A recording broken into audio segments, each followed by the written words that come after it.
Ayan, so kalalabas lang natin at napakainit na ngayong araw na. Ayan, ang paligid. Ayan, so napaka ano na ngayon, akala mo summer na talaga. Ayan. So pagka uminit ay talagang wagas. From sa negative, palagay na lang natin mag-negative 10. Kinabukasan ay biglang mag plus 30, plus 29. Ganyan katindi. Oh, imagine niyo mo 'yan. Ganyan kabaliw ang weather dito sa totoo lang. Ayan. So talagang magkakasakit yan. Tingnan mo si Chloe, nagkaubot sipon, nahawa dun sa klase niya sa school. Ayan. So kagabi gumising na naman ng madaling araw, puyat na naman.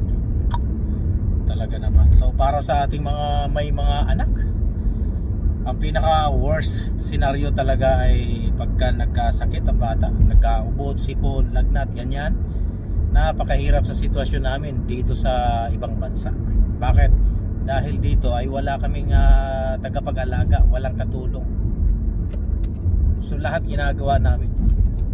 Hindi uso sa ano lang yan, sa Pilipinas o di kaya sa Middle Eastern yan, sa mga ganun na kumukuha sila ng mga katulong.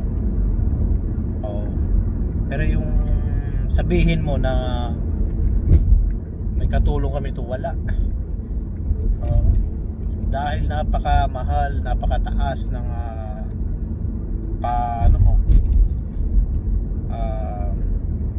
salary mo doon. Ayan. At saka hindi uso dito talaga, since na before wala pa akong nagisnan ko ay ganyan talaga sila. Wala sa kanila yung gano'n na may katulong, may ganyan. Kayod mo, kilos mo, trabaho mo, lahat. Saka yung government, kaya nagbibigay talaga ang government ng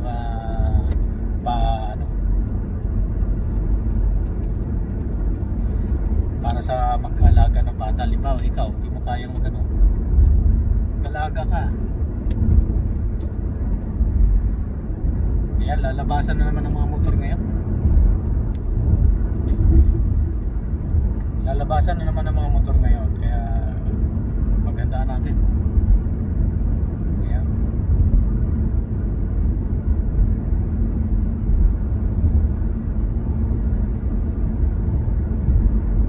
Marami yan. Ganito dito. O siya nga pala, may iba tayo sa usapang naman tayo. Alam nyo ba patuloy na pagtaas ang gas.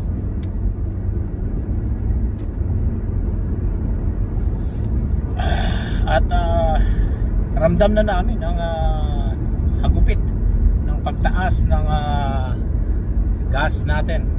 Ayan, mga kapwa natin, mga kababayan dyan, mga kaparikoy, mga kamarikay natin dyan. Grabe.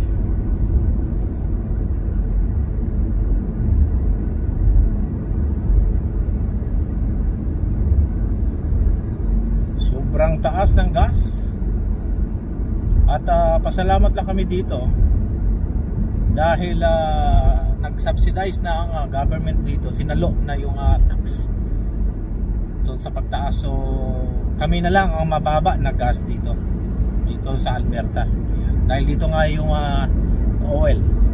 Okay? Dito ang pagmimina ng langis. Kaya ang ginagawa ng government, kami yung kumbaga binabawasan nila kami ng tax para dyan sa gas. Ayan. Sila subsidize ng government. Ayan. So sinasalo. Dahil kung hindi pa sinalo, nako, $2 na kami. 100% yan. Ano mo sa Vancouver, sa ibang part ng Canada, $2 na. Saan pa kayo dyan? Grabe. So kaya gagawa talaga kayo ng alternatibong paraan para makatipid. Ayan. So sa atin naman, maisasuggest ko sa ating mga kapwa babayan, dahil napakahirap ng buhay dyan sa Pilipinas. Ayan. Di bali na kami dito dahil lahat naman kami may mga puro trabaho. So dyan sa Pilipinas ang pinaka worst, napakahirap, alam mo naman, mahirap na bansa at kurap pa. So talagang ang magsakripisyo niyan ay ang mga Pilipino. Ayan. So para sa kapwa natin, diskarte nyo, dapat gumawa kayo ng alternatibo gaya ng solar.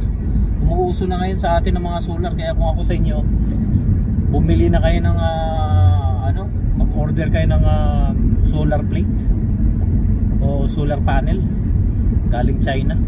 Marami na pinipinta sa Timo, sa Shopee. Meron dami, kumpleto na. Isang set na siya. May isang set na siya. So kaya kung ako sa inyo, arangkadahin nyo na makabili ng ganyang panel. Bakit? Dahil napakalaking tipid, napakalaking bagay. Kaysa yung kinakain nyo pa ay babayad nyo lang sa kuryente. Tapos ang nakikinabang lang naman ay mga kurakot sa atin. So kawawa kayo. So minimum ngayon sa kuryente siguro na babayaran nyo ay 1.2, 1.5. O ilan, nagtaas ang gas, di 1.5 na. Di ba? Kaya pinaka-alternatibo na paraan dyan na para umano kayo, survival o maka-survive man, na kahit papaano ay malaking ano yun, bawasan kung sakali, ay mag-solar kayo.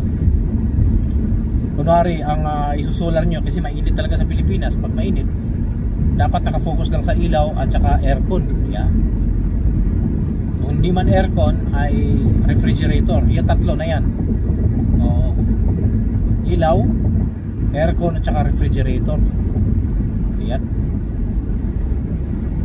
Yan ang pinaka the best na paraan dyan. Tapos sa ano naman, sa propane or sa tawag nito, LPG, yan, mga liquefied gas, petroleum gas, ay dapat ang gagamitin nyo na ay mag-butane kayo.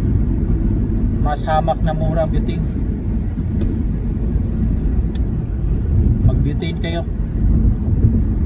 Alam mo dito mura ang butane. Ginagamit namin ng pang-camping yan. Bili kayo. Mura ang butane. Tapos meron pang mga marami ako nakita, wala na ngayon yung mga nag-invento ng mga hydrogen na yan, yun, paano sa pamagitan ng ganito ganyan ay napapasindi nila, napapagawa ng power, yung kalan, ano ba yun, may ganyan pero hindi ko alam kung nawala na bigla sa website nasa na kaya yun. So yun yung dapat, yan, hanap kayo ng ganon. Sumikat yun one time napanood ko tapos bigla na lang nawala. Hindi ko lang alam kung ano yun, may nasave pa ako nun na gano'n. Kaya sabi ko pagka umuwi ako yan ang ko. So, kaso hindi ko na alam kung paano ginawa yun. So, dapat nirecord ko yan. Galing nun, maraming binibenta yun parang lamparang nga lang. Tapos magagamit mo in how many months. Ganon.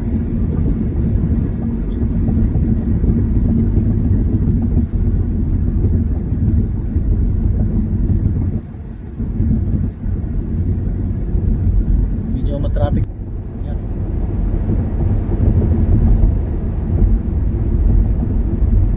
So, init na, di ba? Ayan. So, naka-t-shirt na lang ako. Wow. Sarap ng feelings pag naka-t-shirt na lang. Wala na yung jacket. Pero kahit saan kayo maglakad, kahit saan kayo magano dito, magpunta, dapat lagi kayong may suot na hoodie o panghanda in case, dahil nagbabago ang klima nito. Pagka mawala yung araw ay bigla na lang, Diyos ko, napakalamig.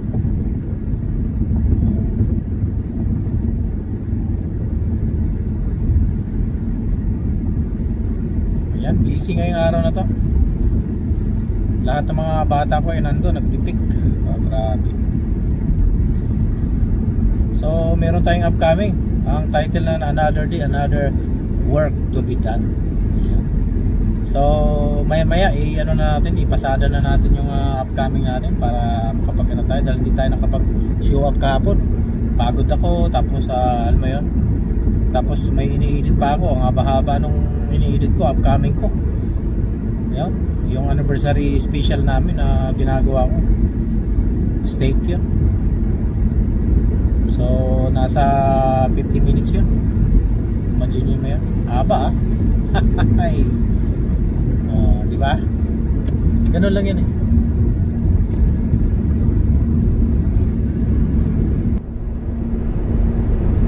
Nagtataka naman ako sa mga ito. Bakit hindi pa nila makuha ang bumilis dito? Di ba? Ayan. So kita nyo yung mga dahon o mga ano. So next month yan magkakaroon na ng sibol yan. Kaya natabayanan nyo yan. Magandang sibol yan. Matatabayan nyo yung parang cherry blossom namin dito. Napaka bulaklak nun.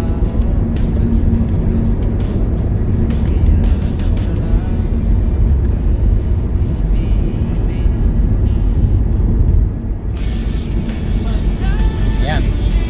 So ito na tayo. Dito na tayo matanggong. Tatlong pagong. Wala.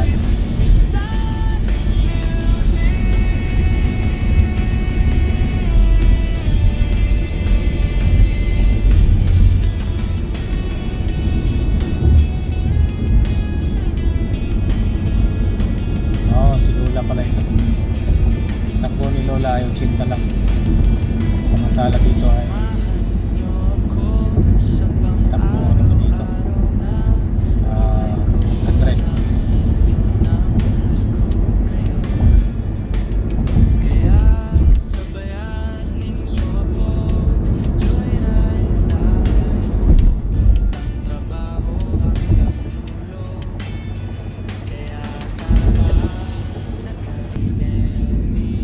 Sa wakas Malis din si Lola. Ay, mabus Lola. Si Lola sita tayo dito.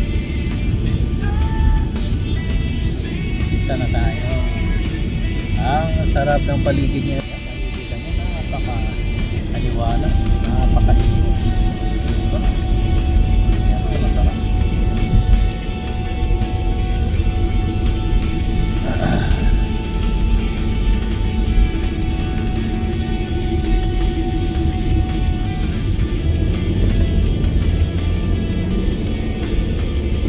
Ayan, so magpapagas pa tayo siguro. Dahil Diyos ko, yan, ito na naman tayo. Balik na naman tayo sa gas. Tinitipid ko ang aking sasakyan ng gas. Abot pa ng Friday. Kaso talagang hindi talaga. Pero malaking tipid na kasi nga kung winter pa ngayon, kung winter ngayon, kung siguro winter, mahihirapan ako. Baka Wednesday pa lang, ngayon pa lang ay nagpagas na ako.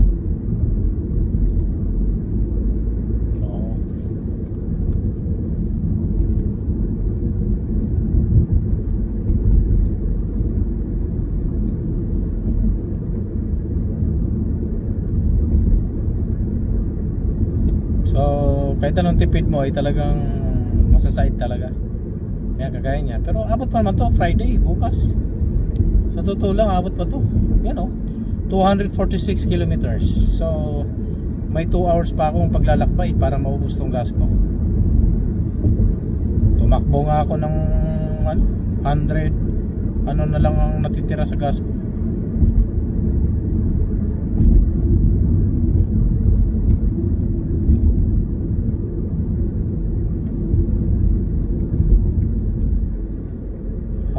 Ano na lang ata 95 km per hour na lang. 95 km per kilometer, 95 km na lang ang nalalabing doon sa biyahe ko. Okay. Matala 246. Nakwenta ko na to. Kung ito 246 ito, ayan pa ano na ako.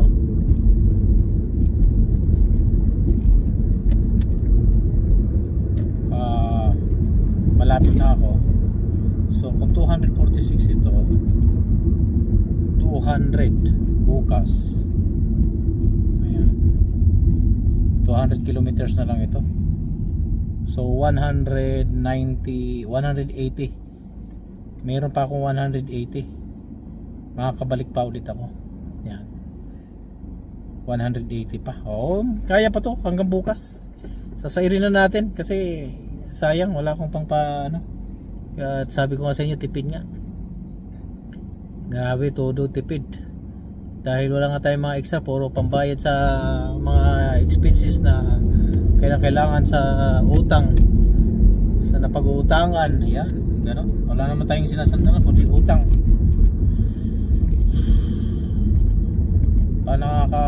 Di pa nakakaraos. Hirap talaga.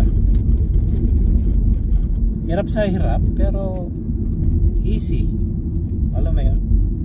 Dahil alam mo na makakain ka ng 3 beses sa araw, makakain mo rin lang gusto mo, pero yun nga lang, wala nga extra.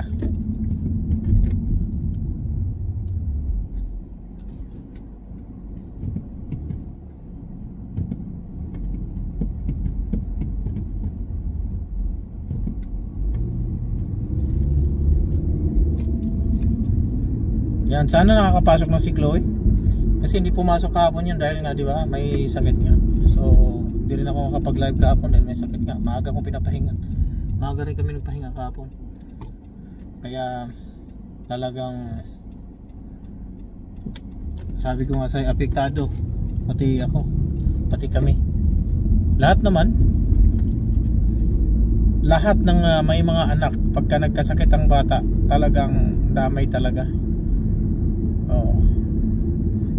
Kaya minsan pagka hina-half-half namin. Kunwari ang absent ngayon ay si Mrs. ko, then next day ay ako naman. Yun. Ganon ang namin para hindi lugi. Kasi wala ka nang susulduhin pag sakali na lagi kang ma-absent. Buti kung kagaya ng company namin dati, ang policy ay nagbabago kasi. Ngayon kasi hindi na pagka umabsent ka o di kaya ay absent ka, ang bayad or kukunin sa iyo yung bakasyon mo. Alam mo yun? Yan, iba-iba. So ngayon nag-iba na yung policy. Hindi ka kaya dati na emergency ka lang nag-half day, bayad pa din. Kaya mahirap. Planuhin talaga ng maigi kung halimbawang pasok. Kaya buti na lang si miss ko ang off niya ay minsan Wednesday and Thursday o di ka Thursday and Friday. Yan, yung mga ganong araw.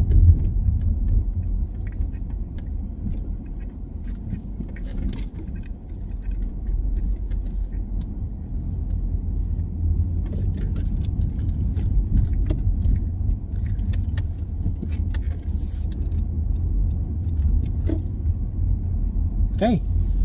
Kita nyo, so sa video na ito ay nagkukwentuhan lang tayo tungkol sa pagtaas ng gas. Kwentuhang ano pa bang may nagkukwentuhan natin? Paano mag-survive? Paano mga sistema at saka paraan, mga alternatibong paraan para mag-survive dahil sa sobrang taas na ng ating gas. At saka tandaan nyo, yung gas na yan, ang gas na yan na tumaas ay hindi na bababa yan. Hindi na babalik yan sa kagaya dati na ano bang gas yan, 75 pesos per liter o 75, 45 pesos per liter, diba? Eh 45 pesos per liter na yan dati yan. Yung pagtaas na yan hindi na babalik yan sa 45 o 50. Wala na yan, kalimutan nyo na yun. Kaya kailangan talaga, hanap talaga kayo ng alternative na paraan. Okay? So ating pasasalamatan pala ang ating mga tagapagsuporta sa ating mga araw-araw na video. Ayan, sa ating mga kamembro, sa mga member ko ay maraming salamat sa inyong pagsusuporta. At sa aking mga ka-GC team, ayan, maraming salamat ulit dahil nasubaybayan nyo ang aking mga premier. Ayan, maraming salamat at ipagpipili ko kayo araw-araw. Ayan, so hanggang sa muli. Ayan, please share and likes and hit the notification bell para lagi kayong updated sa mga videos ko. Kaya dito lang sa Buhay Canada. Bye!